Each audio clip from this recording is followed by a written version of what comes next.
Christine Persichetti. Getting your family out of the house in the morning may be a little hectic, especially if everyone's running in different directions. But for one family in the Diocese of Brooklyn, they're all going in the same direction to what the Arbitellos say is their home away from home. Currents News' Jessica Easthope has their story from Queens. Ava and Joey, let's put your shoes on. The Arbitellos buzz around their Howard Beach home, getting ready for work and school.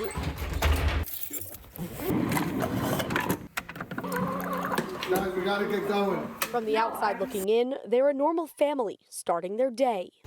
But what makes them unique is once the car doors close, they all head to the same place, Christ the King High School in Middle Village. It was like surreal to me when Joey came up to me and it was like, "Hello, Mr. Arello," because he likes to be, he likes to play around a little bit. When they walk through these halls, Joe and Veronica aren't mom and dad. They're principal and vice principal. Ava gets to her sophomore classes, and Joey is already getting a taste of the high school experience on his second day. I have to wake up at 6:50 now, and it's terrible, but I guess it's fine. I get to see my sister and annoy her in the halls. He just comes up to me in the hallways and he's like, "Ava, I love you, I love you." I'm like, leave me alone. But I still want to make sure that he's okay in school. The Arbitellos are navigating this new life of all four of them in the same place. But Christ the King has been part of their journey from the beginning. They were always here. They were always around the students. And so it's the fact that they're here as students themselves, it's almost natural. Joe and Veronica are alums, but met while teaching in the social studies department more than 20 years ago. They've changed positions, but stayed in the school they call a second home and raised their children here. And when Joe and Veronica have a problem to solve, it's all business. He's very outgoing. He enjoys engaging with people. Will I say that, we've always had these perfect, wonderful conversations? No. She's so good at just handling the administrative, You need somebody that's going to tell you that they don't agree with you. For the Arbitellos, there's no escaping each other at home, work, and school. They offered me a job for $1 million right now. I wouldn't take it. I think it's just great, and it's just gonna make our bond even stronger. But there's nowhere they'd rather be than with each other. In Middle Village, Jessica Easthope, Currents News. What a great story. While families like the Arbitellos are getting used to a new routine, students at St. Bridget's St. Francis Cabrini Catholic Academy are getting used to new classrooms. Thanks to the fundraising efforts of the parents and the generosity of their pastor, the Bushwick School was able to give some new rooms a new look. And as Currents News' Katie Vasquez reports, the work isn't done yet. The third graders at St. Bridget's St. Francis Cabrini Catholic Academy started the school year walking into a brand new classroom, literally. It was super nice. The classroom is very pretty. That I really like that they added detail. Just a month ago, this room looked completely different. The floors really need to be redone. Currents News visited the classroom as it was getting new floors and the walls were being painted. Principal Israel Rodriguez says he wanted it redone because school is more than just learning. It's creating an environment where kids feel cared for. The kids need to come into a classroom in which they feel loved. And you feel loved in details, in the wall being painted, in the floor being nice and clean. It's a message the parents of the Bushwick School understood. They organized a bingo night and gala to fund the repairs, raising more than $18,000, which their pastor, Father Carlos Velasquez, matched. How many dogs should be on this side? Their first classroom was redone over Easter break, and then during the summer, the third graders got their new room.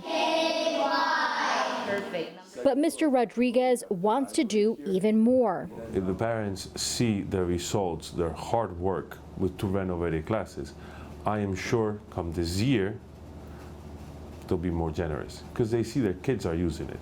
He expects to update 2 to 3 more classrooms by the end of this school year. Yes, Anderson. In Bushwick, Katie Vasquez, Currents News. You can learn more about the renovations at St. Bridget's St. Francis Cabrini in this week's tablet. Read the blueprints of what Principal Rodriguez sees for the future of the Bushwick School. Plus, a tablet exclusive, checking in on the fight to get a chapel at LaGuardia Airport. The new ETA from the airport now has the chapel finished sometime next year. Just pick up a copy of the paper at your local church this weekend. You can also support the tablet by becoming a member. To learn more about that program and the prizes you'll receive, just go to thetablet.org/become-a-member. Mayor Eric Adams is facing another hurdle in an effort to shelter migrants at Brooklyn's Floyd Bennett Field.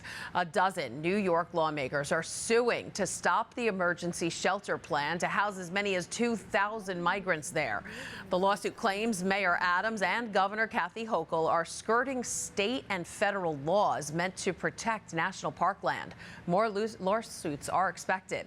Since this time last year, over 110,000 migrants have entered New York. And it's because of that migrant crisis, along with the cost of living and concerns about crime, that a majority of New Yorkers are pessimistic about life in the Empire State. 57% of them believe the quality of life is getting worse. That's according to a new Siena College poll. 27% say it's the same, while only 14% of those surveyed think life is better in the state. Pope Francis is set to address the issue of migration when he heads to Marseille on Friday. The Holy Father is visiting the French port city to close out the Mediterranean Meetings, a church-led initiative aiming to build community among the region's various people, religions, and cultures. The meeting comes as Europe's migrant problem is once again making headlines, with nearly 7,000 migrants coming ashore on Lampedusa in just one day last week. Of course, the Holy Father's visit will come with all the usual pomp and circumstance of a papal trip, including a large mass at a Marseille stadium. Seamstresses in the town are helping to prepare for that large liturgy. This French sewing school taking on the task of making the priest stoles and vestments for the Pope's visit. Marseille's Velodrome Stadium can accommodate more than 67,000 people. Senior correspondent for Crux, Elise Allen, will be covering the Holy Father's trip. She'll join us tomorrow for a preview of the trip, and on Friday, she'll detail the first day of the visit. That'll be right here this week on Currents News. And that is this Currents News update. I'm Christine Persichetti. Thank you for joining us, because we are putting your faith in the news. Hope to see you again next time.